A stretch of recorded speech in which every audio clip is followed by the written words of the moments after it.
I've already filmed 2 videos today, and the energy in those was chaotic to say the least, so I don't know where this one is gonna go. Okay, we are doing a video today that I don't want to be filming. I don't want to be doing this, but once I thought of the idea, I knew that it was the right thing to do and that I had to do it. So today we're doing a These Books Will Explode in 12 Months video. And if you don't know what that means, if you're unfamiliar with this concept, it basically means that after 12 months, if I have not read the following books that I'm going to read to you, I have to get rid of them. I have to unhaul them, I have to donate them, I have to sell them, I have to do something with them. But I cannot have them in my possession anymore. I have an actual problem with keeping books and buying books, and I'm getting significantly better, but the damage has kind of already been done. When I go to like a thrift store or an overstock store, I just buy the books that I know. I buy the books that look cool because they're cheap. And then I have these books on my shelf that I don't know anything about, that I know I will never read, that I'll never get to, that I probably won't even like, and they're on my shelf. And so I have to look at my shelf and look at my shame every day, and I don't want it to be like that anymore. So I'm making money moves, or should I say I'm making not spending money moves in the direction of making my shelves look more like me and looking more like my taste books that I've read, things like that. So in the honor, in the name of, what is the it doesn't matter. In the spirit of doing it. In the spirit of doing this and transforming my bookshelves, I'm going to be listing for you some books that will explode in 12 months. And I'm very scared to throw away. First of all, I'm not going to be throwing away my books. When I say throw away, I mean donating them. All of these books, I believe, have been thrifted, and all of them I've had for over a year. No. I think all of them except 2 I've had for over a year. A lot of them just have to go is the thing. And a lot of them I bought them at a different time in my life. My reading tastes are changing very rapidly. And so I need to keep up with myself is the thing. So either way, I'm procrastinating because I know once I speak this into existence, I'm going to be held accountable for my actions and my words. So here we go. The first one that I have on this list is literally shoved so tightly in my shelf because I have too many books. I can't get it out. But it is The Last Voyage of Poe Blythe by Khande.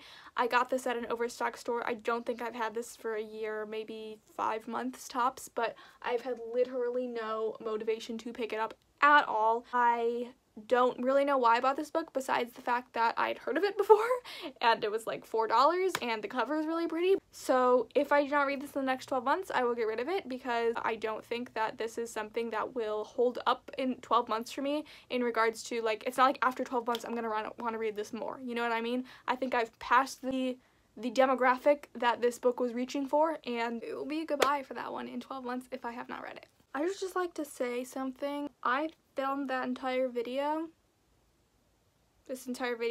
and then all of a sudden I realized that after I was talking about the last page of the last that one, the Khande one, my camera just like stopped filming. It looked like it was still filming, but it wasn't, like nothing is there. So I have to refilm literally everything for this except for the first book, which I'm very excited to do this again. I guess let's just get started. Okay. So the other one that came after The Last Voyage, whatever that book is The Woman in Cabin 10 by Ruth Ware. This is a mystery thriller that I picked up at a thrift store because I know that Ruth Ware is a pretty big name in the mystery thriller genre. I don't know too much about this one. This book has a synopsis literally nowhere on it, so ever since I bought it, I have no idea what it's about, which is probably part of the reason I haven't read it yet, in addition to the fact that I just don't read mystery thrillers very often, despite the number that I buy at thrift stores. So in 12 months, if I've not read this one, it is going to go because I just don't think that it is something that in 12 months I'm going to be even more excited to pick it up. I probably will be getting rid of this one regardless of if I read it or not because I'm guessing I won't like it very much. Along the same lines as that, I got this one at an overstock store, Syracuse by Delia, Efron. I believe it is a domestic mystery. type thing, family drama, stuff like that. I used to think I really liked that, and then I realized that I just don't like mysteries or thrillers. So this is the same idea as The Woman in Cabin 10. This is just not something that I think I will enjoy anymore, and something that I will probably end up getting rid of if I don't read it. Well, I definitely will end up getting rid of it in 6 months if I don't read it, but even if I do read it, I don't think I'll enjoy it very much, but I could be surprised. I hope I'm surprised. Okay, and then next we have contemporaries. We have The Boy Is Back by Meg Cabot, which I don't even know why I have this book or where I got this book from or when I ever would have picked up a Meg Cabot book, but this is like a new adult romance that I just don't know anything about and have literally never thought about reading. Something that I was probably drawn to because of the yellow cover, and then that was the end of the story of me in this book. That's the end of it. But I slightly interested, I guess. I mean, I was just looking through it before this video, and I noticed that a lot of it is written like in this multimedia type of way, which is kind of interesting. Usually that doesn't like make it more interesting for me, but we'll see. So here's another one down the drain if I don't like it. And then another contemporary, Permanent Record by Mary H.K. Choi. Mary H.K. Choi I've read from before, and I reasonably enjoyed her work, but YA contemporary romance is not something that I think I will ever get into. I just can't. That is the category this book is in. And there was a time in my life when I thought that I could get into YA contemporary romance, and it turns out that I can't. Lastly, we have Fates and Furies by Lauren Groff. This is the glass contemporary. This is an adult domestic contemporary. That's all I know about it. I'm pretty sure I thought this book was something different when I bought it. I think I thought it was that other book that's like something about Furies and has like a pink cover with like a heart on it, or like tiny hearts or something.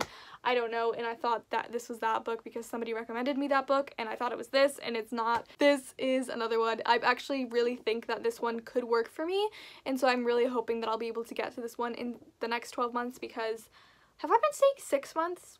I meant to say 12 months.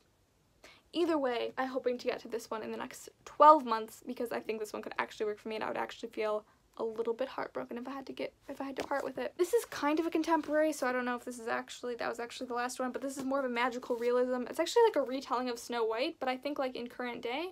I don't know. But I definitely think I bought this one because I thought it was Girl Serpent Thorn. I just couldn't remember the title of it. But this is a confusing book to me. I don't really, it's not something that super interests me, but I definitely think that it sounds really unique. It's one of those books that could work really well for me or could really not. So I'd like to try it a lot, but it is one that's been sitting on my shelf for a really long time, and I just need to make a decision about it. So in 12 months, we'll see. Now, we're moving on to, oh, no, we have this one, which is also a mystery, The Lace Reader by Bernonia Berry. This is a mystery magical realism situation which I believe takes place in Salem and is about a woman who can read lace, like a message type of thing.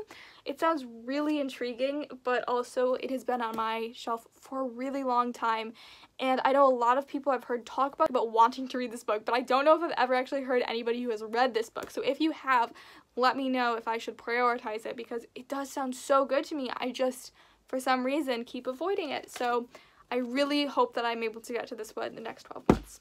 Okay, next, this one was thrifted, and it is Snow Like Ashes by Sarah Rash. This is one that I probably really would have liked like 4 or 5 years ago. That's kind of the reason I've been avoiding it, because I've been just not really vibing with YA recently. Yeah, this one has just kind of gone on the back burner for me, but I really have heard some really good things about it, and I know some people who absolutely adore it, so I would really like to hopefully read it one day, hopefully in the next 12 months, but we will see. Okay, the next section of this video is going to be series, which are all these series I've read the first book of but then haven't continued with, but I own either the second or the third book of the series, and I just don't really know where to go from there. I guess if I don't read the second book in the series in the next 12 months, then I will have to get rid of the whole series, which would be a real bummer considering for some reason I buy series in bulk, so I buy the entire series even if I don't know if I'm gonna like the first one. That is a real shame.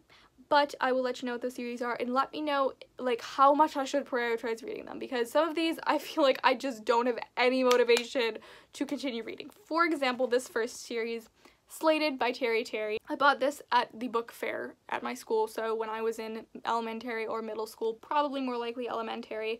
This is kind of like a YA dystopian, which I'm just not really into anymore. I read this last year, actually. I got it for Deca TBR, I believe, and I read it, and I just did not enjoy it at all. I gave it 2 stars. I just really could not find anything that I liked about it. But I ended up getting the second book before I reread this one. So I had read this when I first got it, but then I didn't remember anything about it. So I reread it last year. Before I did that reread, I bought the second book because I found it at a thrift store, and I found the same edition or publisher, both Scholastic publishers, so I was like, I want them to match, and if I buy it on Amazon, I don't think they'll match, so I bought it. But I have literally no motivation to read Fractured, which is the second book. Let me know if I should. I know this is not a super well-known series, so I don't know if anybody will have read it, but if you have, let me know if I should continue with it. I just don't think this is something that I'm going to enjoy. I think it's missed the mark for me. I think I would have really liked it had I read it when I first got it and had finished the whole series. But as it is right now in my life, this is not something that I'm interested in. But I guess we'll see in the next 12 months if I get to it. The next 2 series are definitely more popular and so therefore probably more controversial, but The Selection series by Kiera. I tried the first one, I really did. I think I gave it 3 stars, but it is probably more accurately a 2-star. I just didn't want to be beaten up. This is not for me at all. I didn't like 90% of it. I just didn't. But for some reason, I bought the next 2 books. Why? I have no idea. I need to stop buying things that other people like, but I know I won't like. So I really have not had any motivation to continue with The Elite. I've heard it's the worst one, which makes me not want to read it even more. I know the one is supposed to be the best one, but I have no motivation to get there to it. I kind of already know how this series is going to end, so what would be the point of me reading it at this point, honestly? But if there's something like really valuable in this, let me know and I will read it, I guess. But at this point in time, I have no motive. I kind of just want to keep it because it's like a staple of BookTube, and so I kind of want to just have read it. Like, I just want that in my belt of BookTube books that I've read, because I've read so few of them. But honestly, I'm struggling, so let me know. And the last series is the exact same way. Definitely have heard mixed opinions about The Selection. Some people are like, oh no, wait, you're right, this is trash. But this one, I feel like everybody kind of beloves, and that is To All the Boys I've Loved Before by Jenny Han. This is a YA contemporary romance, and I think this is the one that did it for me, that was like, okay, this genre is just not for me. Unfortunately, I realized that too late, and I already bought the other 2 books in the series. So I have all 3 now, and I just have no reason to read these. You know what I mean? I just am fairly certain I won't like them. So let me know if I really should prioritize them or if I should just let them go. Either way, I'm gonna try to read all of these in the next 12 months. It shouldn't be that hard, but it's all books I don't want to read, so that might make it hard. Let me know about all of them, honestly. If there are some here that you're like, you need to actually read this one, please let me know which ones I should prioritize, because the chance of me actually getting through all of these in a year is actually pretty slim, because I have a lot of other books that I need to get done. So let me know which ones I should prioritize. Either way, that is the end of this video. I'm so terrified to post this because I know once I do it, I have to hold myself accountable. So some of these books are gonna get gone. But thank you so much for watching. I really hope you enjoyed this video. If you'd like to see me in other places, my Instagram, my Twitter, my Goodreads, all of those things are going to be in the description below. So if you'd like to check me out in other places, they will be down there for you to find. But other than that, that is the end of this video. I hope you enjoyed. I hope you have a great day. I hope you have a great week. And I hope you have a great life. And I will see you very, very soon. Bye-bye.